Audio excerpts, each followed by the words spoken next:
वो इतने सेंसिटिव हैं कि उनकी सेंसिबिलिटीज़ तुरंत हर्ट हो जाती हैं, और जब उनकी सेंसिबिलिटीज़ हर्ट हो जाती हैं तो वो दूसरों को सिखाते हैं कि कैसे हमारी सेंसिबिलिटीज़ बचा कर रखा जाए। उसमें अगर 2-4 लोग मर जाते हैं, 60 पुलिस वाले घायल हो जाते हैं, 200 बाइक्स और 40 गाड़ियां अगर जला दी जाती हैं, तो ये कोई बड़ी कीमत नहीं है जो भारत जैसे सेकुलर देश को चुकानी पड़े। हमारे जो पत्तलकार हैं उनके लिए एक डिक्टेशन आती है। आप ये समझिए, खान मार्केट में बैठकर रात को विस्की पीते हुए ये निर्धारित होता है कि अगले सुबह की खबर में क्या चलना चाहिए।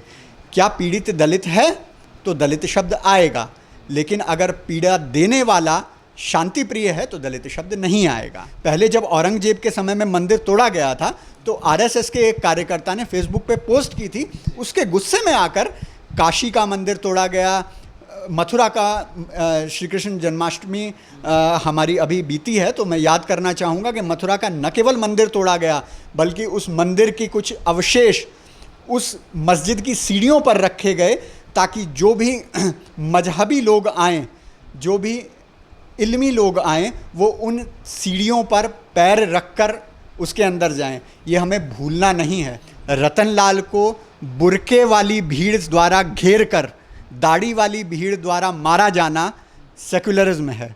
अंकित शर्मा को 400 बार चाकुओं से गोदना सेकुलरिज्म है।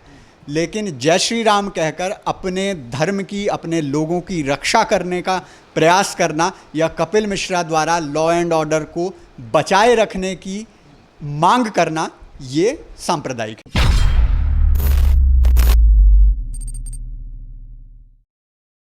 आप एक फेसबुक पोस्ट के ऊपर, एक मैसेज के ऊपर कोई कह रहा है 1000 लोग थे, कोई कह रहा है 10,000 लोग थे, इतने लोग एक साथ इकट्ठे हो जाते हैं। क्या इसे आप नेटवर्किंग का चमत्कार नहीं मानेंगे? क्या इसे आप व्हाट्सएप की सुविधाओं का सदुपयोग नहीं मानेंगे? क्या आप इसे इन्फॉर्मेशन क्रांति, जिससे आप देश को अगले पटल पर ले जाना चाह रहे हैं, एक विश्व गुरु बनाना चाहते हैं, उस इन्फॉर्मेशन क्रांति का एक पदार्पण नहीं मानेंगे? तो ये इन्फॉर्मेशन टेक्नोलॉजी का कमाल था जिसका इन्होंने प्रयोग किया। और जब आप मशालों की और पेट्रोल बॉम्ब्स की बात कर रहे हैं, वैसे तो आप बहुत बोलते हैं आत्मनिर्भर भारत बनाओ, आत्मनिर्भर भारत बनाओ। अभी वो खुद से अपने पेट्रोल बॉम्ब बना रहे हैं, अपनी मशालें बना रहे हैं, घर में लघु उद्योग को वो बढ़ावा दे रहे हैं, और न केवल वो उसका प्रोडक्शन कर रहे हैं बल्कि उसका यूज़ एग्जीक्यूशन भी वो आपको घर में ही करके दे रहे हैं। तो इससे भारत की जीडीपी का कितना फ़ायदा हो रहा है, ये भी आपको सोचने की आवश्यकता है। अच्छा जी, हमेशा ये सवाल उठता है कि भारत में इन्हें दबाया जाता है, ये बड़े परेशान होते हैं, मगर सर शांति प्रिय बौद्ध जो हैं उनके साथ भी ये परेशान रहते हैं। इंग्लैंड में भी इनकी परेशानी आप देखिए, और जहाँ ये खुद बहुसंख्यक हैं, जहाँ दूसरे अल्पसंख्यक हैं, वहाँ भी आपस में परेशान रहते हैं। आखिर जो कहा जाता है Islam is religion of peace, sir peace में भी परेशानी? देखिए, ऐसा है, एक वैश्विक षड्यंत्र है जो इन सभी लोगों के खिलाफ किया जा रहा है। उधर से डोनाल्ड ट्रंप, उधर से पुतिन, इधर से मोदी। और चाइना को तो आप जानते हैं, हालांकि हम कह नहीं सकते चाइना में जो उइगर मुस्लिम्स के साथ हो रहा है उसको हम नहीं ले सकते, लेकिन असली अत्याचार जो उनके साथ हो रहा है वो भारत में हो रहा है, रशिया में हो रहा है और अमेरिका में हो रहा है। तो ये सभी लोग मिलकर, पूरी दुनिया मिलकर, हमेशा कमज़ोर को दबाया जाता है, तो ये दुनिया मिलकर कमज़ोर को दबाती है, और इसलिए जहाँ पर भी रहते हैं ये वहाँ पर शांति प्रदर्शन करते हैं। बात आपने की कि अपने ही देश में क्यों करते हैं, तो एक्सपेरिमेंटेशन नाम की भी कोई चीज़ होती है, प्रैक्टिस नाम की भी कोई चीज़ होती है। कोई इंटरनेशनल खिलाड़ी अगर इंटरनेशनल मैच खेलने जाता है तो वो डोमेस्टिक लेवल पर भी तो खेलेगा ही। अभिव्यक्ति की आज़ादी पर भी सवाल उठता है। जो इस देश में अभिव्यक्ति की आज़ादी की परिभाषा है, आप देखिए कुछ समय से जो कॉमेडियंस की वीडियो, सो कॉल्ड कॉमेडियंस जो हैं, जो उनकी वीडियो निकल कर सामने आते हैं, उसमें लोग हंसते हुए दिखाई देते हैं, उनको कोई दिक्कत नहीं होती। मगर यहाँ जब पोस्ट हो जाता है तो अभिव्यक्ति की आज़ादी को खतरा हो जाता है, सेकुलरिज्म के गाल पर चाटा हो जाता है। क्यों? पहली बात तो आपने जोक बहुत अच्छा मारा जो उन लोगों को कॉमेडियंस कहा। वो लोग खुद भी श्योर नहीं है कि वो कॉमेडियंस हैं या नहीं हैं, सो कॉल्ड। अब बात आती है अभिव्यक्ति की स्वतंत्रता की। ये वो चिड़िया है जो एक निश्चित पेड़ पर ही जाकर बैठती है। आप अगर देखेंगे, जो नवीन की पोस्ट थी वो पोस्ट नहीं थी, एक पोस्ट का रिप्लाई था जिसमें हमारे श्री कृष्ण भगवान को बहुत ही अभद्र और आपत्तिजनक शब्दों से, संज्ञा से नवाजा गया था। उसी संज्ञा से, उसी शब्दों में परिभाषित किसी और को नवीन ने कर दिया तो उसके प्रति इतना बवाल हो गया। इसलिए ये जो डर है, और ये डर केवल आज का नहीं है, आपको ध्यान होगा केजी हल्ली जहाँ पर ये बड़ा हादसे हुए हैं, यहाँ पर ये शाहीन बाग का बेंगलुरु वर्जन था। जिस तरह दिल्ली में शाहीन बाग में सड़कों को रोककर, रास्तों को कब्जा कर एक मिनी पाकिस्तान बनाने का प्रयास किया गया था, वैसे ही बेंगलुरु में केजी हल्ली के अंदर एक और ऐसा ही दिलशाद बाग था जहाँ पर ये काम किया गया था। तो यहाँ ये इस एक्सपेरिमेंट की तैयारी बहुत समय से चल रही थी, और नसीरुद्दीन शाह साहब जो इस केजी हल्ली में गए थे और सीएए के विरोधी प्रदर्शन के दौरान इन्होंने वहाँ जाकर भाषण दिया था, मुझे आशा है कि आज उनको जो डर लग रहा था वो थोड़ा कम हुआ होगा। मगर ये जो चीज़ हुई, आप कह रहे हैं कि इसका शाहीन बाग और इनका जो चीज़ें हैं, कनेक्शन है सर, कुछ पत्रकार कह रहे हैं कि धार्मिक भावनाएं आहत हुई थी और उनका ये करना लाजमी है। क्यों पुलिस ने एफआईआर दर्ज नहीं, क्यों पुलिस कोई कार्रवाई नहीं कर रही थी? अगर पुलिस नहीं करेगी तो अगर वो हाथ में ले लेते हैं तो क्या दिक्कत है? नहीं, बिल्कुल, ये तो उनका जन्मसिद्ध अधिकार है कि उनकी भावनाएं आहत हों, और भावनाएं आहत होने के बाद लोग उनसे आहत हों। बात आ रही है एसडीपीआई संगठन की कि वो वहाँ पर था, और एसडीपीआई के लोग कह रहे हैं, उनका एक शांति दूत पकड़ा भी गया है जो वहाँ पर कुछ साइंटिफिक एक्सपेरिमेंट्स कर रहा था। तो वो लोग कह रहे हैं कि हम तो एक सामाजिक संगठन हैं। यही चीज़ हाफिज़ सईद भी कहता है, यही चीज़ अल-कायदा भी कहता था, यही चीज़ उसामा बिन लादेन भी कहते थे।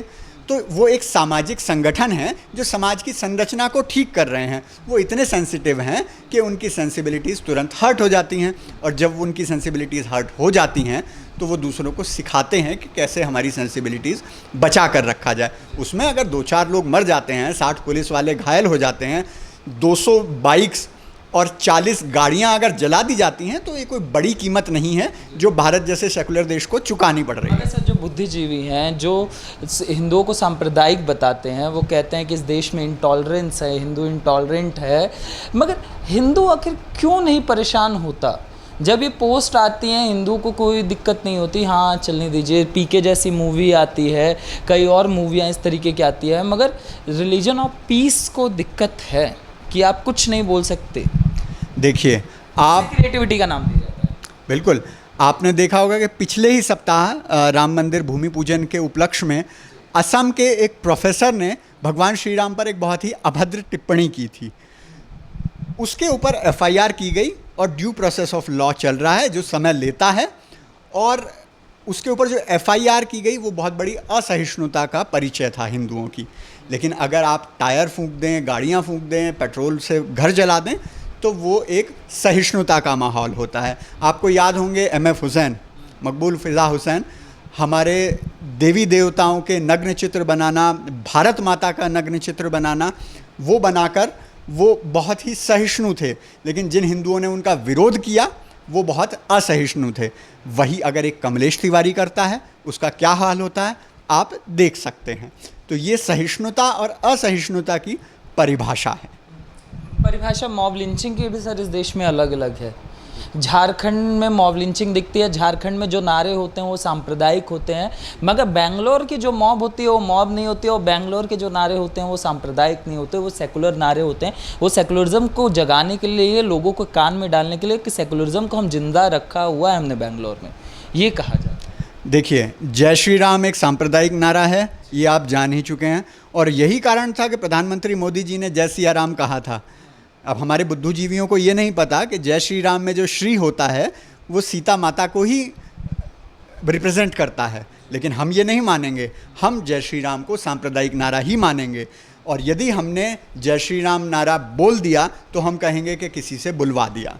लेकिन जो नारे वहाँ पर लग रहे थे वो बेसिकली साइंटिफिक एक्सपेरिमेंट्स थे, वो बेसिकली शांति के एक्सपेरिमेंट्स थे, और उनके थ्रू हम देश में शांति स्थापित कर रहे थे। और ये शांति हमारे देश में ही स्थापित नहीं हो रही है, पूरी दुनिया में इसी प्रकार से शांति स्थापित हो रही है। आप लंदन के ट्यूब में चले जाइए और वहाँ पर जोर से चिल्लाइए कि जोर से बोलो, आवाज़ आएगी जय माता की।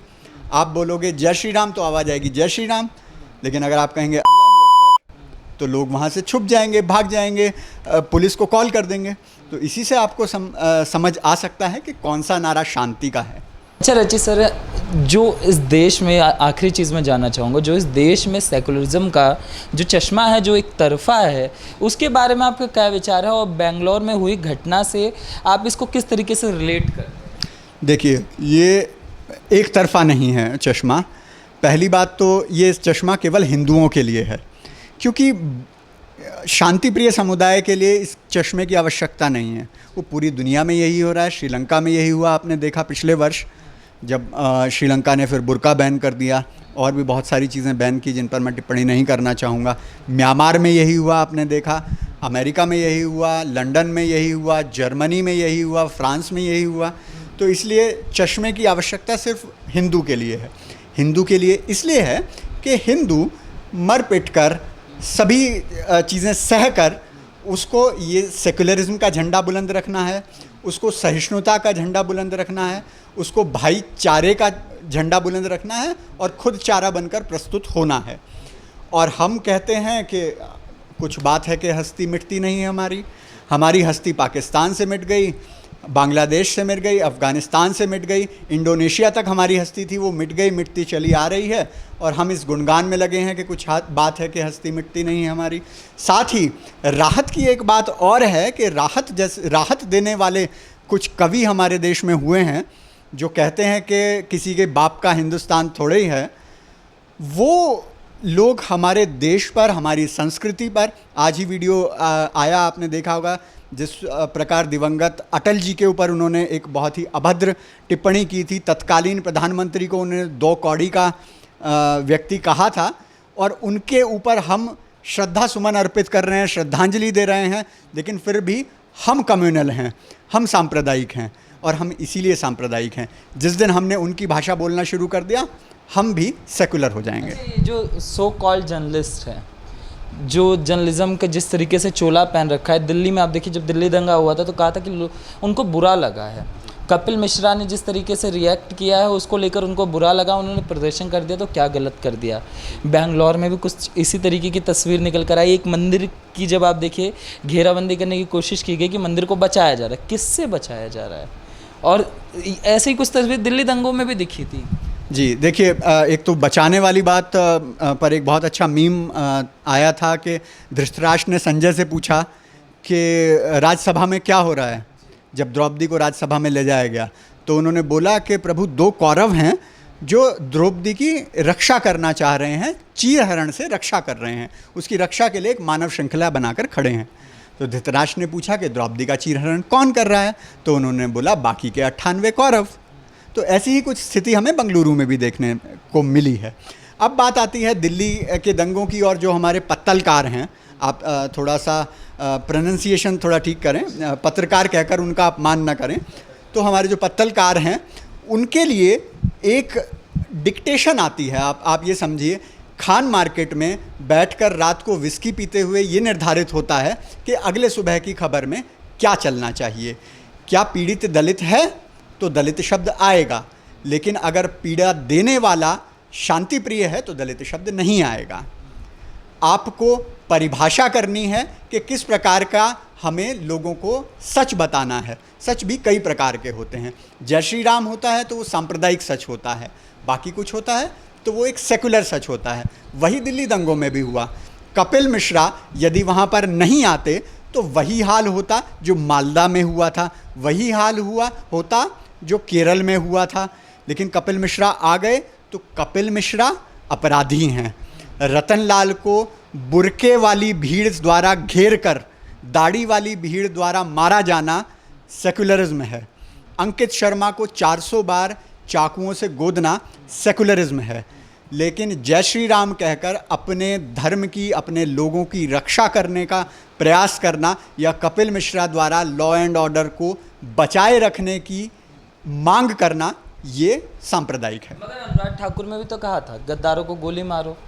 ये आरएसएस की साजिश है और आरएसएस इस तरह का अधर्म का व्यवहार कर रही है, ऐसा द्वेष का माहौल पूर्ण कर रही है। आप याद कीजिए 1925 से पहले जब आरएसएस की स्थापना नहीं हुई थी, देश में कभी कोई दंगा नहीं होता था, न देश का कभी विभाजन हुआ, न देश में कभी कोई मंदिर तोड़े गए। आरएसएस ये एक लोगों में गुस्सा पैदा करती है, लोगों की भावनाएं आहत करती है।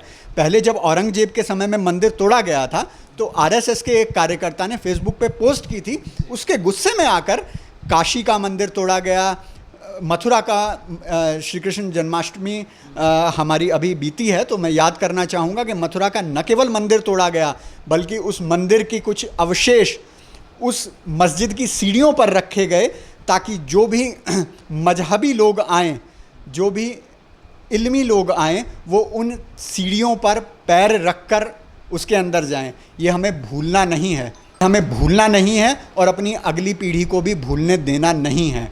हमें राम मंदिर पर शर्म नहीं करनी है, हमें श्री कृष्ण मंदिर और काशी विश्वनाथ मंदिर की ओर ध्यान करना है। बहुत बहुत धन्यवाद सर आपका हमारे साथ जुड़ने के लिए।